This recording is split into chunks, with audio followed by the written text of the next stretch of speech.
Kasih karunia dan damai sejahtera bagimu dari Allah Bapa kita dan Kristus Yesus menyertai kamu. Amin.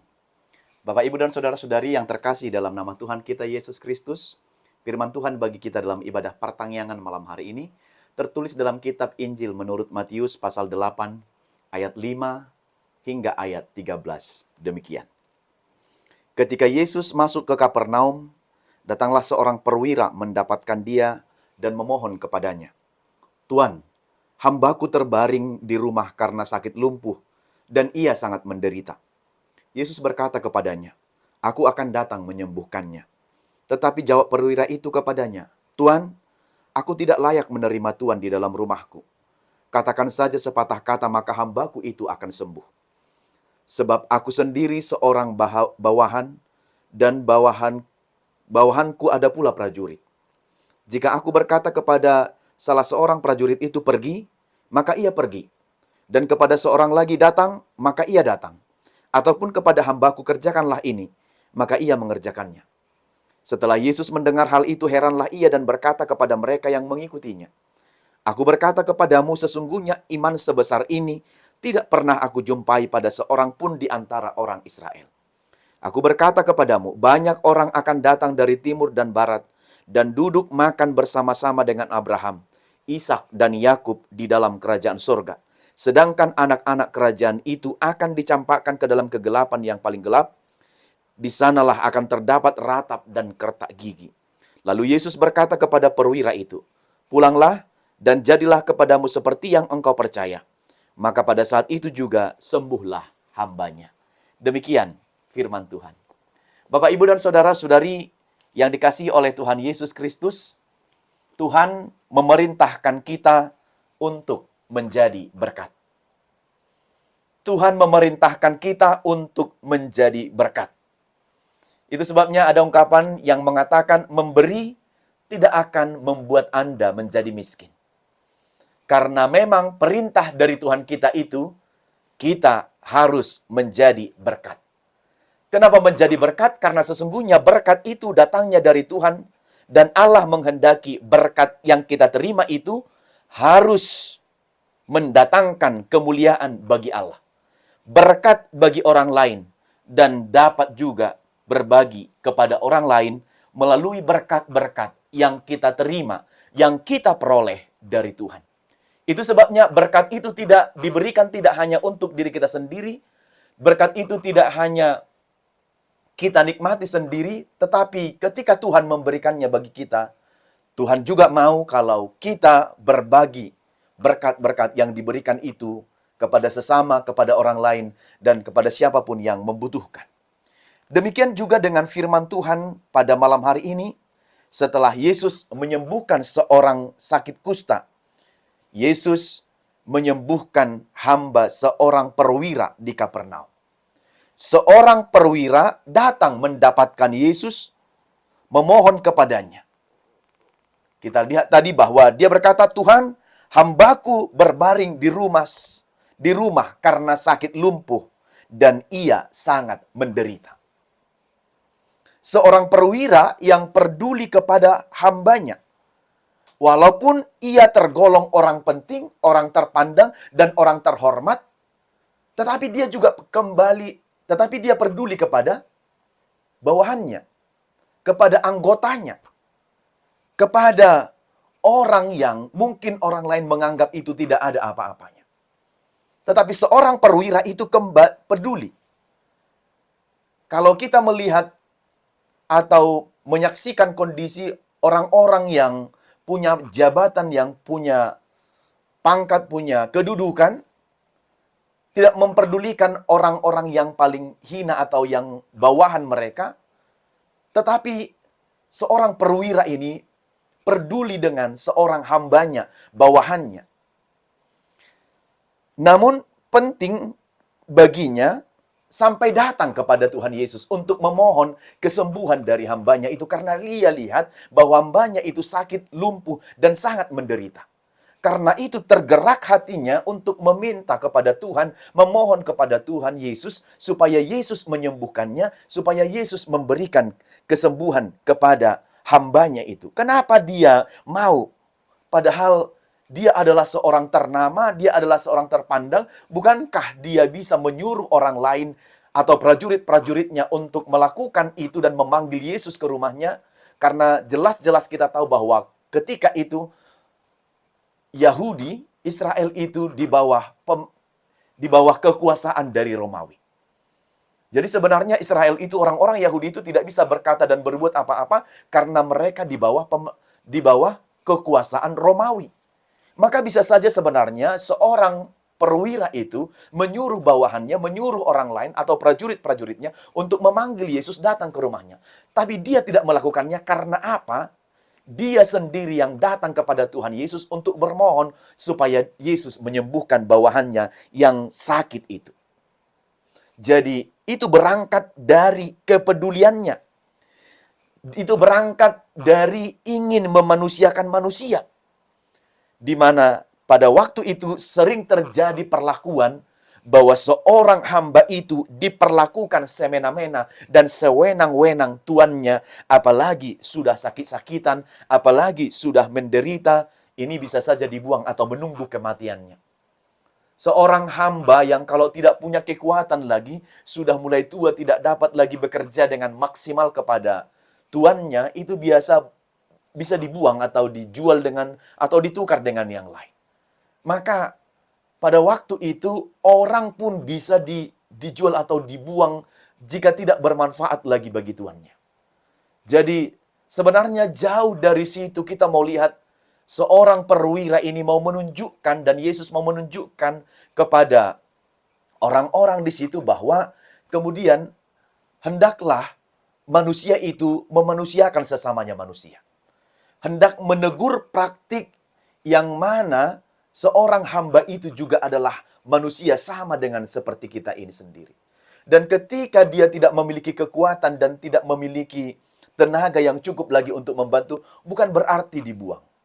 Nah, jadi untuk menentang keadaan kondisi yang seperti itu terjadi di tengah-tengah kehidupan masyarakat atau di kalangan orang-orang Romawi, maka seorang perwira ini melakukan hal yang berbeda dari kebiasaan-kebiasaan yang sebelumnya ada di situ. Dia datang kepada Tuhan Yesus memohon kepadanya. Jadi sikap perwira ini seharusnya menunjukkan sikap orang percaya. Dia menjadi berkorban, dia datang kepada Tuhan, apa yang dia tahu bahwa hambanya itu membutuhkan kesembuhan. Seorang perwira Romawi peduli kepada hamba. Bukan kehormatannya yang dia jaga. Bukan pula dia menjaga soal wibawanya atau menjaga soal, ya mana mungkin aku seorang yang memiliki jabatan ini turun ke bawah memperhatikan. Ada orang yang memperdulikan itu. Tetapi itu pun tidak dilakukannya.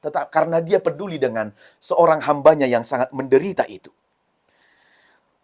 Lalu kita lihat di situ, seorang perwira Romawi yang peduli kepada hamba itu bukan kehormatannya yang dijaga. Bukankah kesempatan punya jabatan itu justru adalah tanggung jawab yang lebih besar untuk menjadi berkat bagi orang lain? Ini kadang yang menjadi pergumulan dan perenungan. Ketika orang belum apa-apa, yang hina, yang miskin, yang bagaimanapun itu diperdulikan. Tapi kebanyakan ya, atau adalah begitu. Orang yang kalau sudah tiba pada kedudukan posisi yang diharapkan, tidak peduli lagi kepada orang-orang yang lemah, menderita gitu. Tetapi berbeda dengan seorang perwira ini, dia sendiri yang datang kepada Tuhan Yesus memohon kesembuhannya. Jadi dia memiliki tanggung jawab yang besar, dia menjadi berkat bagi orang lain, bukan dia tidak melakukan tindakan dan hal apapun untuk menyembuhkan hambanya itu, atau karena jabatannya, keberadaannya, atau karena dia perwira, atau karena dia seorang yang berkedudukan tinggi, tidak. Tetapi dikatakan di situ bahwa dia peduli dengan orang yang lemah. Perwira itu peduli dengan kesehatan hambanya. Bila dilihat dari berbagai sudut, dari mana dasar seorang perwira Romawi ini datang menjumpai Yesus? Dia bukan Yahudi, tetapi dia adalah Romawi yang selama ini berlawanan dengan bangsa Yahudi. Benar bahwa keselamatan atau kemesiasannya itu pertama-tama adalah untuk orang Yahudi. Ya, Di tengah situasi politik kala itu, Israel dikuasai Romawi, jadi Israel itu seperti tidak berdaya lagi. Namun di kondisi demikian, perwira itu datang kepada Yesus untuk memohon kesembuhan dari hambanya yang lemah ini. Ini akan memberikan pelajaran bagi kita untuk peduli kepada orang lain. Melihat iman kita sudah bagaimana, sudah sekuat apa, sudah sejauh mana. Ternyata seorang perwira di sini, perwira atau centurio yang adalah pemimpin militer yang memimpin minimal 100 orang prajurit itu, perwira ini bersegera datang. Ketika dia mendengar bahwa Yesus datang ke Kapernaum, dia mohon kepada Yesus, hambanya sakit. Jika mengandalkan kuasa, bukankah dia sebenarnya bisa menyuruh anggota atau pasukannya memanggil Yesus itu supaya Yesus itu datang? Bukankah sebenarnya bisa? Nah, tetapi itu tidak dilakukannya. Dia sendiri yang menjumpai Yesus itu. Dan dia datang kepada Tuhan Yesus karena baginya penting kesembuhan dari hambanya itu. Nah, lalu Yesus menjawab, aku akan datang menyembuhkannya. Namun dilarang oleh perwira ini, dia katakan, aku tidak layak menerima Tuhan di dalam rumahku. Aturan Yahudi, seorang Yahudi tidak dikenan menginjak rumah yang bukan Yahudi. Jika diinjak atau dipijak, itu sama dengan najis. Apalagi ini adalah orang Romawi. Orang Yahudi sangat membenci orang atau bangsa Romawi ini. Jadi, kenapa dikatakan tidak layak engkau menginjak rumahku? Bukankah Israel dikuasai Romawi, padahal dia perwira Romawi? Sebenarnya dengan kuasanya, dia bisa mengatur-atur orang Yahudi kala itu karena di bawah kekuasaan Romawi. Namun perwira itu melihat semuanya dari imannya. Perwira itu bilang, katakan saja sepatah kata, maka hambaku itu akan sembuh. Dalam ayat 9. Maka mendengar jawaban itu, Yesus heran. Sesungguhnya iman sebesar ini tidak pernah aku jumpai pada seorang pun di antara orang Israel. Kenapa Yesus berkata seperti itu?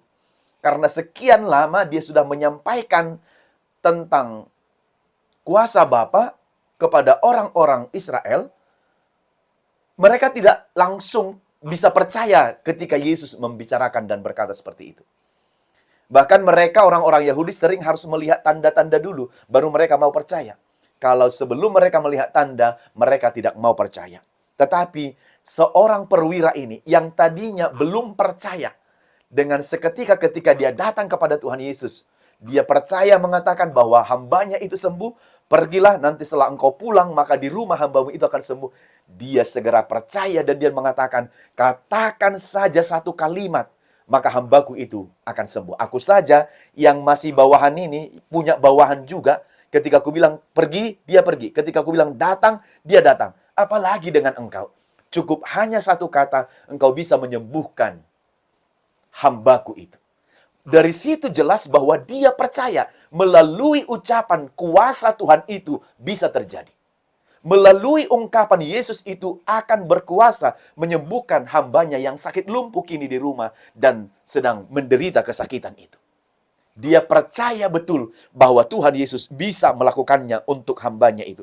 Itulah sebabnya Allah begitu heran mendengar, menyaksikan iman dari seorang perwira ini yang baru saja mereka bertemu, tetapi dia begitu percaya kepada Tuhan Yesus.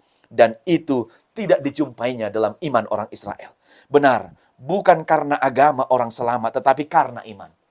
Keselamatan itu sifatnya universal, bukan sektarian. Keselamatan itu sifatnya adalah universal. Barang siapa yang percaya kepada Tuhan Yesus, mereka akan selamat. Jadi dia bukan pengikut Yesus. Dia bukan Yahudi. Dia adalah seorang Romawi. Namun karena imannya. Jadi bukan soal identitas keagamaannya. Aku tidak pernah menjumpai pada seorang pun di antara orang Israel. Berarti dia bukan bagian dari situ. Ternyata bisa juga percaya kepada Tuhan Yesus. Dengan demikian, iman melampaui batas keagamaan. Dia bilang, Hanya Yesus yang dapat menyembuhkan hambanya dari sakit itu. Betul-betul keselamatan itu sekali lagi sifatnya universal. Dia mengaku dan percaya Yesus adalah Mesias. Sebab lewat bicaranya saja, lewat omongannya saja, lewat perkataannya yang luar biasa itu, semua dapat terjadi. Jadi perwira itu percaya walau dengan kata, walau dengan ucapan. Tapi kemudian segala sesuatu itu bisa nyata dan terjadi. Dia percaya dan setelah sampai di rumah ternyata benar terjadi demikian. Inilah menunjukkan besarnya imannya. Pada akhirnya Yesus bilang, "Pulanglah dan jadilah kepadamu seturut yang engkau percaya." Lihatlah Bapak Ibu dan Saudara, iman menimbulkan percaya dan pengharapan dan mendatangkan berkat Tuhan. Lihat perwira itu karena imannya, dia bisa menjadi berkat bagi hambanya. Menjadi saluran berkat bagi hambanya. Maka hambanya itu bisa menjadi sembuh. Karena iman perwira itu. Dia menjadi berkat bagi hambanya itu. Hamba atau budak itu di hadapannya berharga. Bukan karena sakit-sakitan lalu langsung dibuang, tidak punya nilai lagi, bukan. Seperti yang sering dilakukan oleh orang-orang Romawi yang punya kedudukan tinggi itu. Jadi Allah memakai orang lain untuk menegur praktik hidup yang tidak baik kala itu. Sehingga orang Israel tidak lagi arogan bilang, kalau kami ini adalah bangsa pilihan, otomatis kami akan selamat. Jadi dari situ kita tahu, jangan sampai ada sikap eksklusivisme yang sempit. Karena kami adalah umat pilihan, kami sudah otomatis selamat tanpa berlaku apa-apapun, tanpa percaya lagi pun, kami otomatis selamat. Tidak. Lewat firman ini diajarkan, keselamatan itu adalah milik orang yang percaya kepada Tuhan Yesus sampai pada akhir kehidupannya. Bukan yang mengatakan kami bangsa pilihan tetapi terlalu terlena dengan sebutan umat pilihan ini sampai kemudian tidak menghidupi imannya dan bahkan tidak percaya kepada Tuhan. Oleh karena itu, sekali lagi yang kita lihat di sini, di mana perwira itu mengandalkan dan mempercayai Yesus bisa menyembuhkan hambanya itu. Ya, lewat situ kita tidak bisa ternyata menyombongkan spiritual umat Allah.